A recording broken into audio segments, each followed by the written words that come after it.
अस्सलामुअलैकुम। हफ्ते के रोज़ सुहेल वड़ाइच के साथ आप देख रहे हैं मेरे मुताबिक। मैं हूँ मारिया मेमन। आज के प्रोग्राम में बात करेंगे हम भुट्टो ख़ानदान के गढ़ में होने वाले, लाड़काना में होने वाले उस जलसे की जिससे मियां मोहम्मद नवाज शरीफ साहब ने खिताब किया है। साथ साथ इसको हम उस कॉन्टेक्स्ट में देखेंगे कि सदर जरदारी की दुबई रवानी के बाद जो अफवाहों का बाजार गर्म है, अंदरूनी कहानी क्या है, असल में बात क्या है, इससे पूछेंगे हम सुहेल साहब से। जी सुहेल साहब, सिंध कार्ड की अहमियत के बारे में कोई भी सिंध कार्ड नहीं कर सकता। सिंध कार्ड की बड़ी बात भी की जाती है। लगता है अब नवाज शरीफ साहब सिंध पहुंचे हैं, उनको भी इसको अपना हिस्सा लेना चाहते हैं या चाहते हैं कि वहाँ कोई स्टेक हो उनका। देखिए जी, इस बात में तो कोई शक नहीं है कि लाड़काना वाकई भुट्टो ख़ानदान का किला रहा है, पीपल्स पार्टी का किला रहा है। लेकिन ऑफ लेट बहुत सारी इस किले के अंदर शिगाफ भी हैं। मुमताज़ भुट्टो काफ़ी अरसे से अलग हैं, गनवा भुट्टो जो हैं शहीद भुट्टो ग्रुप बना के वो भी कुछ ना कुछ अपने उम्मीदवार खड़ी करती हैं। और फिर आपको पता है कि अब्बासी ख़ानदान जो भुट्टो साहब के सियासत में आने के बाद से इनके साथ है, वो भी कुछ आजकल नाराज़ है। लेकिन मैं नवाज़ शरीफ साहब का जो जलसा है, मैं समझता हूँ कि कामयाब जलसा था। और लाड़काना में ये जलसा करना एक अच्छा सियासी मैसेज भी है कि लेवल प्लेइंग फील्ड सबके लिए मिलना चाहिए। और पीपल्स पार्टी भी लाहौर में जलसे करे, ये लाड़काना में जलसे करे। सुहेल साहब, मेरा ख्याल है हमारे देखने वालों के लिए अगर आसान होगा अगर आप थोड़ा लाड़काना की सियासत के हवाले से बता दें कि वहाँ पे असल में सूरत हाल क्या है। देखें जी, ज़रबुल मिसल तो है कि लाड़काना पीपल्स पार्टी का किला है। हकीकतन ये है कि इस वक्त जो पिछले इलेक्शन हुए 2008 में और इससे पहले के भी जितने इलेक्शन हुए, कोई बाज़ औक़ात कोई एक सूबाई असम्बली की सीट कोई मुखालिफ जीत गया हो तो जीत गया हो। पिछली दफ़ा 8 सूबाई सीटें थी, 8 के 8 पीपल्स पार्टी जीती। 4 कौमी असम्बली की सीटें थीं, सारी की सारी पीपल्स पार्टी के पास है। और अगर आप मार्जिन देखें तो मार्जिन ये है कि जो कौमी असम्बली की सीटें हैं उन पे तकरीबन 25,000 से 60,000 का मार्जिन है। और इसी तरह जो सूबाई असम्बली की सीट्स हैं उन पे आप मार्जिन देखें कि बाज़ जगहों पे एक जगह पे एक कबीले के जो सरबराह हैं वो भी खड़े हुए हैं। लेकिन इसके बावजूद जो पीपल्स पार्टी था उनका मार्जिन था सूबाई पे 15,000 से 40,000 वोट का। तो जो उनके मुखालिफ हैं, चाहे वो नून है चाहे शहीद भुट्टो ग्रुप है, उनको काफ़ी बड़ी प्लानिंग करनी पड़ेगी, तभी जाकर वो पीपल्स पार्टी का मुकाबला कर सकेंगे। वगरना लाड़काना पीपल्स पार्टी का ठीक ठाक किला है। अच्छा, आप तो कह रहे प्लानिंग की ज़रूरत है, लेकिन अभी उनका अपना घर ही लगता है कुछ मुश्किलों में मुब्तला है। सदर जरदारी के हवाले से जितने मुँह उतनी बातें, उतनी अफवाहें, जो उनकी दुबई रवानगी है, असल कहानी क्या सुहेल साहब? देखिए जी, ये पिछला जो 8-10 दिन थे, इनमें मुझे मौका मिला आसिफ जरदारी साहब से भी टेलीफोन पर तफसीली गुफ्तगू हुई, बीमारी से पहले, जाने से पहले, और फिर उनका वहाँ से मैसेज भी आया। और नवाज़ शरीफ साहब से एक तफसीली मुलाकात हुई जिनमें पूरा सियासी मंजरनामा जो है उस पर गुफ्तगू हुई, क्या वो इस्टेब्लिशमेंट के साथ हैं, ख़िलाफ़ हैं, सुप्रीम कोर्ट क्यों गए हैं, जरदारी साहब को हटाना चाहते हैं या नहीं हटाना चाहते। तो इन सारी बातों पे इमरान खान साहब का फ़ोन आया असासों के हवाले से। उन्होंने बताया कि वो असासों को किस तरह चाहते हैं कि सब सियासतदान अपने असासे पेश करें। तो इस हफ्ते तकरीबन जो सारे अहम सियासी किरदार हैं उनसे बात हुई। अच्छा, तो लोग ये कहते हैं कि अब पीपल्स पार्टी की शायद सियासी शहादत का वक्त आ गया। आपने जो उनसे गुफ्तगू की, आपको क्या अंदाज़ा हुआ कि क्या वाकई इतनी एक्सट्रीम मेजर्स लिए जाएंगे अब कोई? देखिए जी, नवाज़ शरीफ तो शायद ये फैसला कर चुके हैं कि मौजूदा हुकूमत को जाना चाहिए। ठीक, लेकिन उनका मसला ये कमिटमेंट है कि आइनी तरीके से जाना चाहिए। अब आइनी तरीके से कैसे हुकूमत जाए? अब उन्होंने सुप्रीम कोर्ट का दरवाज़ा खटखटाया है। तो अगर आप तज्ज़िया करें, जिस तरह मैंने पिछली दफ़ा भी ये कहा था कि ये ज़ाहिर हो जाएगा कि फ़ौज कहाँ खड़ी है। फैसला कुन किरदार फ़ौज का होगा। फ़ौज अगर बराह रास्त सुप्रीम कोर्ट में अपना जवाब दाखिल कर देती है तो इससे ये अंदिया, ये इशारा मिलेगा कि फ़ौज और हुकूमत अलग अलग हैं। और अगर वो मिनिस्ट्री के ज़रिए, मिनिस्ट्री ऑफ डिफेंस के ज़रिए दाखिल करती हैं तो फिर ये साजिशें और कोई नई साजिश होगी, ये एक दफ़ा अफवाह दम तोड़ जाएगी। अच्छा, साजिशी कहानियों में हम एक छोटा सा ब्रेक ले लेते हैं। जब वापस आएंगे तो जानेंगे ये कि जो छोटे सूबों में इस पूरी अगर तब्दीली का कोई तब्दीली आती है तो उसका क्या रद्द-ए-अमल होगा, इस हवाले से बात करेंगे हमारे साथ।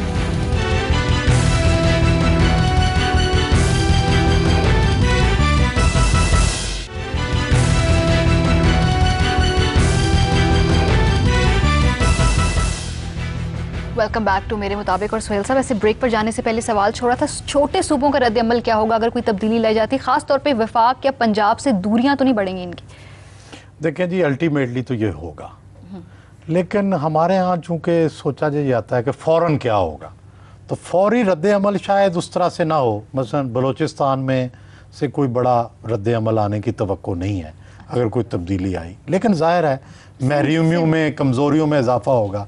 तो सिंध में आप देखें कि सिंध में जलसे हो रहे हैं, शाह महमूद कुरैशी साहब कर रहे हैं, नवाज शरीफ साहब कर रहे हैं, तो ये सारा कुछ न्यूट्रलाइज़ करने की कोशिश है। खैबर पख्तूनख्वा में भी समझा जाता है कि भाई इमरान खान जो हैं वो काफ़ी मकबूल हो रहे हैं, ANP ज़रा उतनी मजबूत नहीं रही, तो वो समझते हैं कोई इतना बड़ा ख़तरा नहीं है। सुहेल साहब, सदर जरदारी से जो आपकी बात हुई है, कुछ उसके बारे में बताएं, वो क्या समझते हैं? देखें जी, जो पाकिस्तान में अमूमी तासुर है ना, सदर जरदारी की सोच उससे बिल्कुल मुख्तलिफ है। अच्छा। हम सब लोग तो ये समझते हैं कि एस्टेब्लिशमेंट और कुछ बाकी लोग मिल गए हैं और ये साजिश हो रही है और सारा मंसूबा तैयार है। वो समझते हैं कि नहीं, मेरे ख़िलाफ़, वो समझते हैं कि फ़ौज उनके साथ है, वो समझते हैं कि उनके ख़िलाफ़ साजिश अमेरिका कर रहा है। अच्छा। और मैं आपको दिलचस्प बात बताऊं कि जो पार्लियामेंट का मुश्तरका इजलास बुलाया गया था, इसमें भी उन्होंने यही तकरीर करनी थी।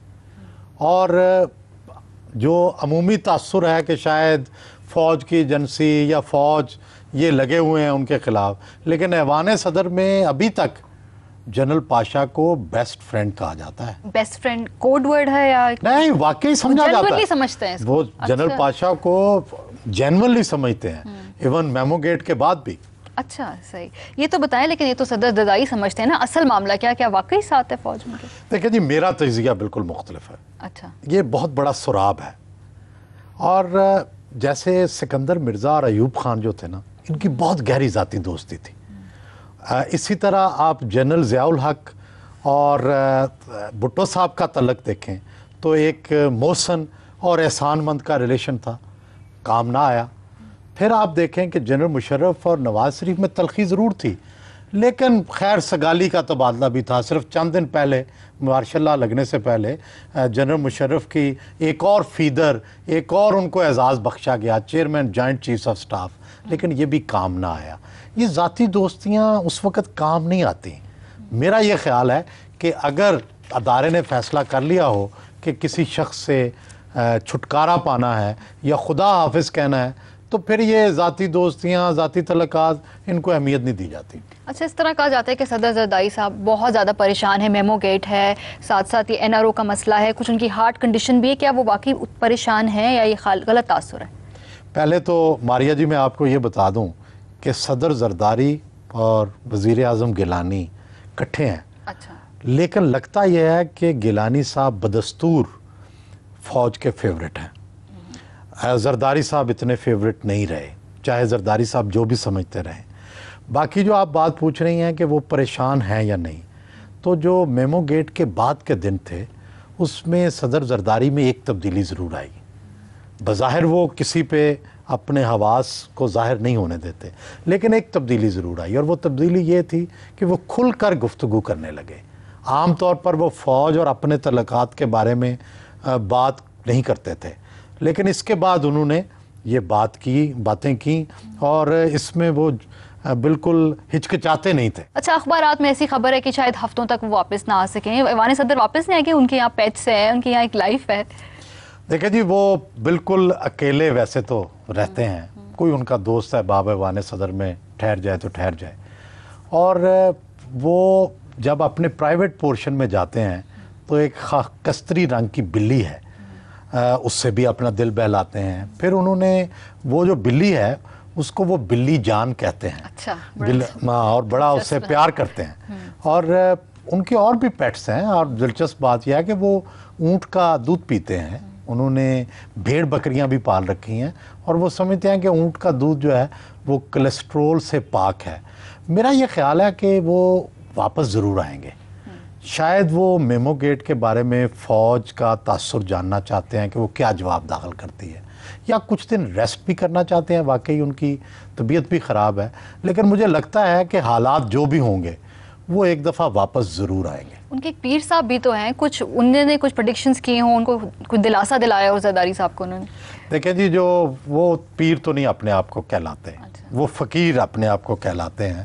اعجاز صاحب ہیں, میری بات ان سے ہوتی رہتی ہے, آج بھی ان سے بات ہوئی ہے. وہ زرداری صاحب کے لیے چلے بھی کاٹتے ہیں, دعائیں بھی مانگتے ہیں, مدینہ منورہ بھی جاتے ہیں, وہاں بھی ان کے لیے دعا کرتے ہیں. تو آج بھی میں نے ان سے کہا کہ بھئی اب تو حالات کافی خراب ہیں, اب کیا آپ کا, وہ عام طور پہ بتاتے ہیں کہ بھئی بچ جائیں گے, نہیں بچیں گے. تو وہ کہتے ہیں بھئی میں تو 9 سال سے صدر صاحب کے ساتھ ہوں, میرا خیال ہے یہ سال بھی ہم گزار لیں گے. سہیل صاحب یہاں ہم بریک پر جائیں گے, جب واپس آئیں گے تو یہ جانیں گے کہ اگر صدر زرداری نہیں رہتے تو آگے کا لائے عمل کیا ہوگا, گیم پلان کیا ہوگا, کوئی فارمولا ہے جس کے تحت آگے جو اقتدار ہے وہ ٹیک اوور کرے گا کوئی اور, اس کے بارے میں بات کریں گے اس بریک کے بعد. ہمارے ساتھ رہیں.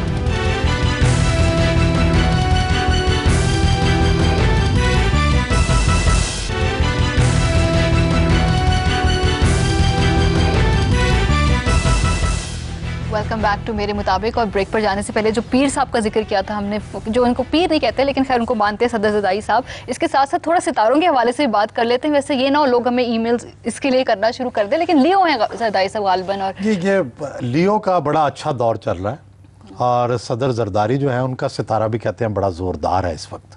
بظاہر تو وہ بڑے کرائسس میں ہیں, لیکن اگر ستاروں والوں سے بات کریں تو وہ کہتے ہیں جی بڑا زوردار. اور بڑی دلچسپ بات یہ ہے کہ اس وقت 3 جو بڑے لوگ ہیں وہ سب لیو ہیں. اچھا, صدر زرداری صاحب بھی لیو ہیں, جنرل کیانی صاحب بھی لیو ہیں, اور چیف جسٹس صاحب بھی لیو ہیں. اور عام طور پہ جو تاریخ میں جو نظریہ آتا ہے کہ جو سب سے ینگ لیو ہوتا ہے وہ پرانے لیو پہ چھا جاتا ہے. اچھا. اور پھر دلچسپ بات یہ ہے کہ نواز شریف جو ہیں وہ کیپریکارن ہیں. تو عام طور پر کیپریکارن اور لیو کی اگر لڑائی ہو تو لیو جیتتا ہے. جس طرح جنرل ضیاء الحق لیو تھے اور بھٹو صاحب جو تھے وہ کیپریکارن تھے. تو تاریخ میں بھی اس طرح کی اور مثالیں ملتی ہیں, لیکن ضروری نہیں کہ یہ ستاروں کا علم جو ہے وہ ٹھیک ہو. صادق ملک صاحب میرے دوست ہیں, میں ان سے گپ شپ لگاتا رہتا ہوں, اور بھی دوستوں سے. تو وہ یہ کہتے ہیں کہ جی آندیاں چلتی رہیں گی, کچھ سخت فیصلے بھی آئیں گے, لیکن حکومت جو ہے سینٹ کے الیکشن کے بعد ہی جائے گی. اچھا, سینٹ کے الیکشن تک یہ گورنمنٹ ایسے ہی نظر آتی ہے.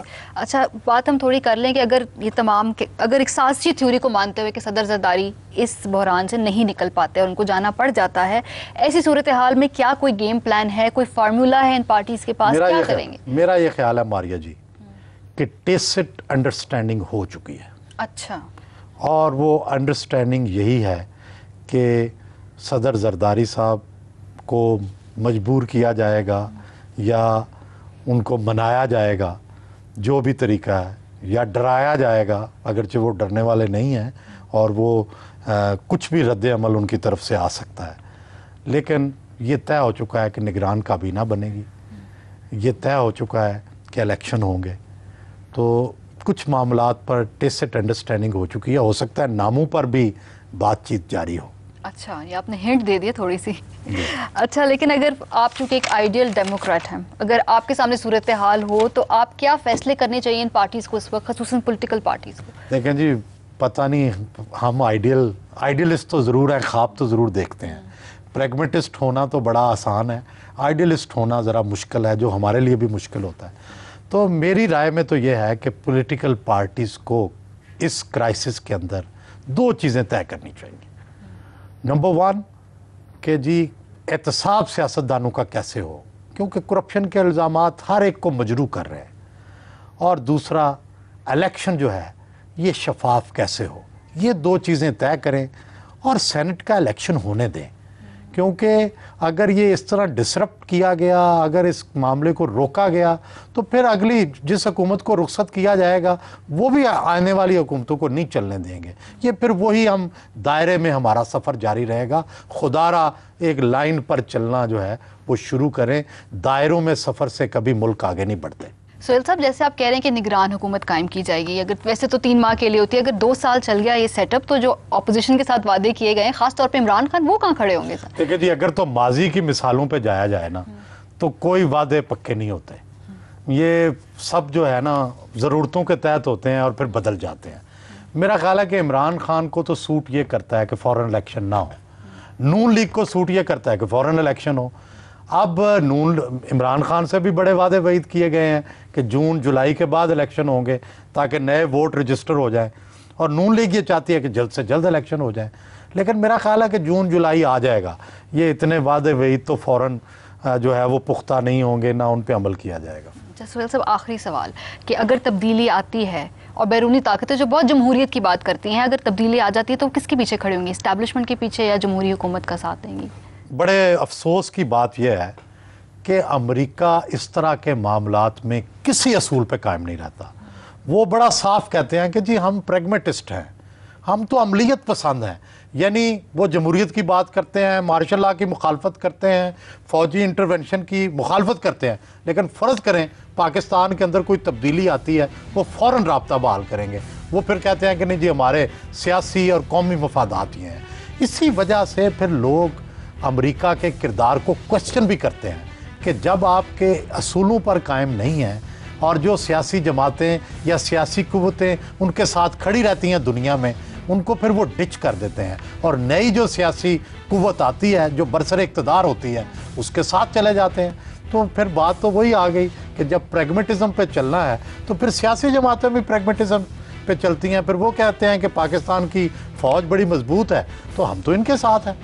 यानी फिर आपको लगता है कि जो ज़रदारी साहब का जो खदशा है कि उन्हें साजिश की बू आ रही है, उसमें हकीकत है? देखिए जी, देखना यह है कि ये आलमी साजिश है या अंदरूनी साजिश है। साजिश तो है, तो जरदारी साहब ये समझते हैं ये एक बैनुल अक़वामी साजिश है। मैं समझता हूँ कि ये पाकिस्तान की साजिशी थ्योरी है।